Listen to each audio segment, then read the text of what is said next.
दोस्तों, legal and legal में एक बार फिर से आपका स्वागत है। आजकल बिहार राज्य की जुडिशरी का एक मामला बहुत ज़्यादा चर्चाओं में है। चर्चाओं में इसलिए है कि एक जज साहब ने पॉक्सो में 2 अभियुक्तों को सज़ा सुनाई। एक अभियुक्त को केवल एक ही वर्किंग डे में उसका ट्रायल कंप्लीट किया, उसको उम्र कैद की सज़ा सुनाई गई, जबकि दूसरे अभियुक्त को केवल 4 वर्किंग डेज में सजाए मौत, कैपिटल पनिशमेंट उन्होंने उनको सुनाया। उनके द्वारा लिए गए इसी जजमेंट की वजह से जज साहब बहुत ज़्यादा चर्चाओं में आए, क्योंकि उन्होंने जो सज़ा सुनाई थी वो रेप के आरोपियों की सुनाई थी। रेप को लेकर आजकल पूरे देश में एक माहौल है, गुस्से का माहौल है, क्योंकि अपराधियों को सज़ा हो नहीं पाती है और आए दिन रेप की घटनाएं बढ़ती जा रही हैं। शक्तिकांत राय इन जज साहब का नाम है। एक और तो इन्हें वहाँ प्रशंसा मिल रही थी, सरकार की तरफ से ही प्रशंसा मिल रही थी, लोगों की तरफ से, मीडिया की तरफ से बहुत प्रशंसा मिल रही थी, लेकिन दूसरी तरफ से चौंकाने वाली खबर यह आई कि हाई कोर्ट ने उनको सस्पेंड कर दिया। हाई कोर्ट ने सस्पेंड करते हुए कहा कि उन्होंने जिस तरह से जजमेंट लिया, जिस तरह से तेजी दिखाई है, वह शायद प्रमोशन के लिए उन्होंने इस तरह के जजमेंट लिए हैं, जो कि उचित नहीं है। एक और तो हमारा न्यायालय, जुडिशरी सिस्टम, सुप्रीम कोर्ट और सरकार इस बात को लेकर चिंतित है कि किस तरह से त्वरित न्याय लोगों को दिलाया जाए। दूसरी ओर पूरे देश में 4 करोड़ से ज़्यादा केस पेंडिंग है। इस बात का हवाला शक्तिकांत राय ने खुद दिया। सुप्रीम कोर्ट के समक्ष वो गए अपने सस्पेंशन आदेश के खिलाफ। मामला तभी चर्चाओं में आया जब वह सुप्रीम कोर्ट गए। सुप्रीम कोर्ट में उनके वकील ने chief justice N V Ramana के यहाँ एप्लीकेशन मूव की कि उनके मामले को जल्दी सुना जाए, क्योंकि वह सस्पेंशन पर हैं, जिसको उन्होंने स्वीकार कर लिया।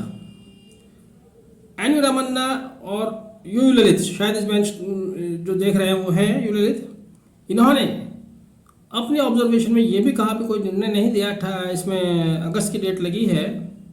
कहा कि इससे पहले एक मामला और आया था जिसको हमने सुनने से इनकार कर दिया था, यानी कि एक सवाल से पहले उन्होंने जवाब दिया, हालांकि वो जवाब अधूरा है। यहाँ पर ये भी हम बात लेते चले साथ में, मध्य प्रदेश का मामला था, एक पहली नियुक्ति थी जज साहब की, उन्होंने हत्या के मामले में अभियुक्त को 7 साल की सज़ा सुना दी।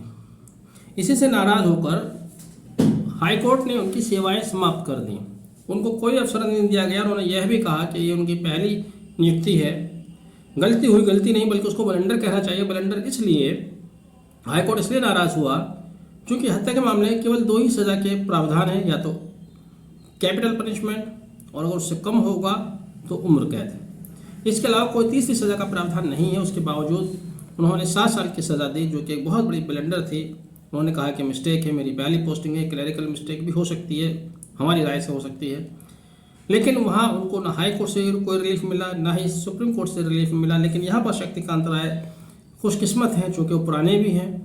सुप्रीम कोर्ट ने उनके पिटीशन को स्वीकार कर लिया। लेकिन बात अब आगे बढ़ाते हैं। जैसे कि हाई कोर्ट ने कहा कि उनके द्वारा ये 2 जजमेंट लिए गए, ये जजमेंट भी अब के नहीं हैं, पुराने हैं, 21 नवंबर 2020 के ये जजमेंट है। ये मामला क्या इन 2 जजमेंट की वजह से है या कुछ और भी है? अगर आप इस मामले की तह में जाते हैं तो आप पाते हैं शक्तिकांत राय शुरू से ही विवादों में रहे।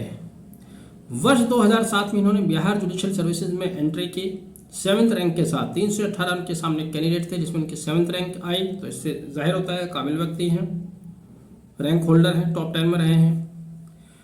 पहली नियुक्ति इनकी सिविल जज जूनियर डिवीज़न के पद पर हुई, और जब पहला प्रमोशन इनका ड्यू हुआ सिविल जज सीनियर डिवीज़न, तब इनके प्रमोशन को मना कर दिया गया, ये कहकर कि उनके द्वारा दिए गए निर्णय या डिस्पोजल का जो रेट है वो ज़्यादा है या संतुष्टिजनक नहीं है। उसके बाद उनके उन्हीं दिए गए निर्णयों के आधार पर उनका प्रमोशन डिस्ट्रिक्ट जज के लिए होता है। अब यहाँ जज साहब भी खार खाए हुए थे, कह लीजिएगा, नाराज थे पुराने निर्णय से।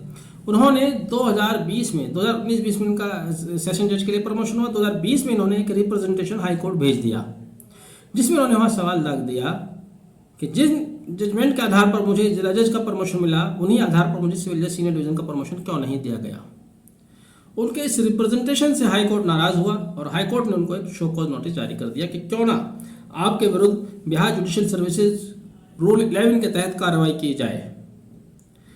ये बात चल ही रही थी कि इनके 2 निर्णय संज्ञान में आए, जिसमें इन्होंने रेप के आरोपियों को 1 दिन में उम्र कैद की सजा दी और 4 दिन में ट्रायल कंप्लीट करके कैपिटल पनिशमेंट दिया। इनको आधार बनाकर जज साहब को सस्पेंड कर दिया गया। यहाँ हमारी चर्चा का कारण और चिंता का विषय ये है, जुडिशरी, जजेस, हाई कोर्ट, ये लोगों की उम्मीद है। प्रजातांत्रिक राज्य में इससे बड़ी उम्मीद लोगों की कहीं नहीं होती। अब इस सारे मामले से ऐसा लगता है जैसे कि जज साहब किसी फ्रस्ट्रेशन में हैं, इसलिए वो अति त्वरित न्याय करे जा रहे हैं, या हाई कोर्ट उनसे पुरानी उनकी हिस्ट्री है उसको लेकर नाराज़ है। अब जो भी बात है, जुडिशरी आमने सामने है, तनाव की स्थिति है आपस में, और जब तनाव की स्थिति होगी वहाँ पर फेयर और सही निर्णय आने की जो संभावना है उस पर कहीं ना कहीं प्रश्न चिन्ह लग जाता है। ये न्याय के लिए, न्यायिक व्यवस्था के लिए, देश के आम लोगों के लिए ठीक नहीं है। बहरहाल अगस्त की डेट इसमें फिक्स है, देखते हैं इसमें क्या होता है। अपनी वीडियो आखिर तक देखा। Thank you, have a nice day. Thank you.